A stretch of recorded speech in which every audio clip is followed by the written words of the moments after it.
Okay, this is Orlando Wilson, and in this video slash podcast, I want to answer a question reference running security slash police training courses in the commercial world versus in the military or in the police, in the government agency world. There's a big difference, a huge difference. And somebody sent me this, was been asking me a few questions lately because they're beginning to get into the commercial world and they're scratching their heads about a few aspects of running training courses. Okay, to start off with, the big differences between running courses in the military and police compared to the commercial world. First of all, it's resources, it's time you have for the courses, and budget.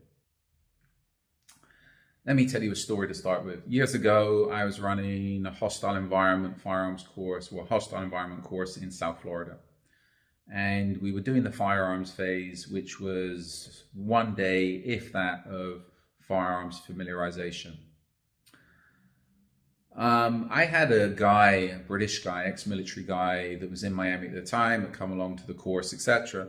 And he was there while the students were shooting. They got familiarized with AR-15, AK-47. And he saw the guys and girls shooting. He's like, oh, but they're not holding the weapons properly. They're not doing the marksmanship principles, etc. And he was right, they weren't. But in his mind, he saw them as military recruits. And yes, you should be teaching them the marksmanship principles. Yes, you should be teaching them this and whatever. You know what? If we had how many weeks to train them, yes, they should. If they were there for formal firearms training, yes, we should. But they weren't there for that. They were there for a firearms familiarization as part of a hostile environment course. So this is where, for me, when I'm organizing courses, the first thing I'm looking at is what is the goal? The goal of the course, the goal for those guys and girls was, if ever in the future they came across a firearm, be it a pistol, be it an AR, an AK, and a lot of these people are involved in medical, how can I put it, the medical business, international medical business. If they come across one of those firearms, they could pick it up, make it safe, or take it somewhere where it could be secured, without picking it up, putting their fingers on the trigger and putting 30 rounds into their fellow workers, etc. They could move the gun safely without having a negligent discharge and hurting other people. That was the main concern with that course. That's why they were doing the familiarization.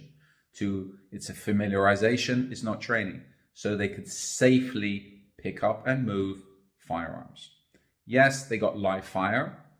That in the absolute worst case scenario, which I doubt would ever happen to these guys and girls, they could pick up a firearm and shoot a target 15, 20 meters away. And again, that was, were we interested in the marksmanship principles, the perfect stance, the perfect this, the perfect whatever? No, because there'd be no point teaching them that, because in the time frame we had, they would have forgot it the next day, and we didn't have the time frame to teach them that. We taught them to simply pick up a weapon, point shoot it in the direction of the target, and safely pull the trigger, and hopefully get the majority of the rounds in the target. But I doubt they would ever need to do that. But if they did, they had the knowledge to do it. Shooting's a skill, and it's something you cannot learn in one day. But in one day, we could teach them to safely, to understand the basic safety principles, to pick up a firearm, make it safe, if they're confident enough to do it, and move it to a safe location. So this is where we're looking at the goal of the training.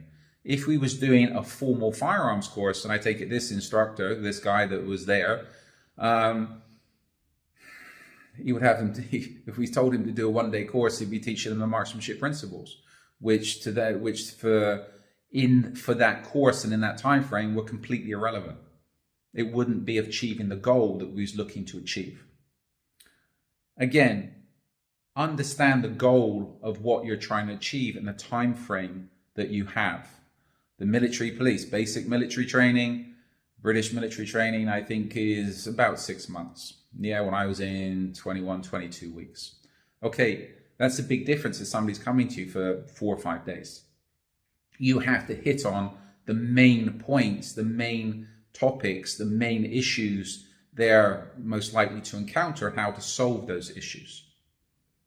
Yeah? So this is where a lot of military police instructors struggle when it comes over to the commercial world, because they don't understand how to compress a course. They don't understand, mainly due to their lack of experience in the real world, they don't understand the main topics they need to be teaching and how to be teaching them to people so they understand them quickly, not in an extended time period. The other issue people struggle with is budget. You could have people coming to you wanting a long course, best course in the world, etc., but they don't have the budget. Okay, the first thing after working out the goal, the time frame, is how much money they've got to spend. There's no way you can do, well, there is.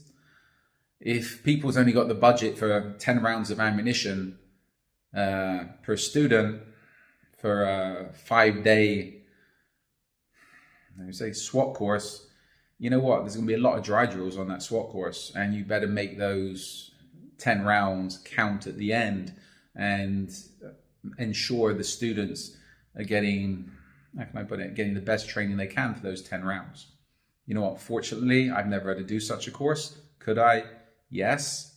But again, it's not going to be your traditional tactical course, because you don't have the amount of ammunition that you would in the police, military, etc., or even in the United States.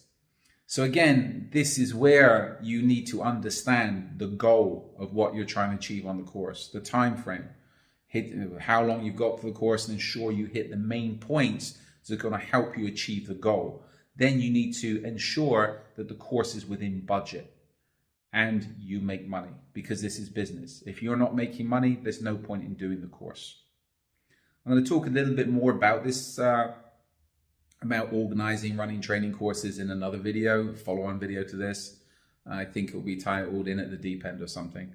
So again, this is something a lot of people struggle with and a lot of people scratch their heads with, especially once they get a training program dumped on them. And it's like, how do we achieve the goal within a short period of time?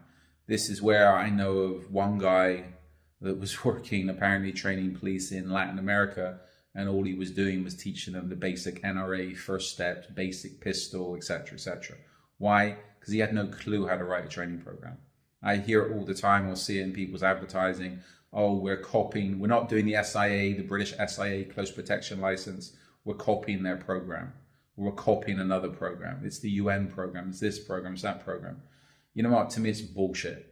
If you can't work out your own training programs specifically geared towards the commercial sector, or specifically geared towards the area you're working in, or towards what your students need, then you're not an instructor. You're just a goon that can follow a training program.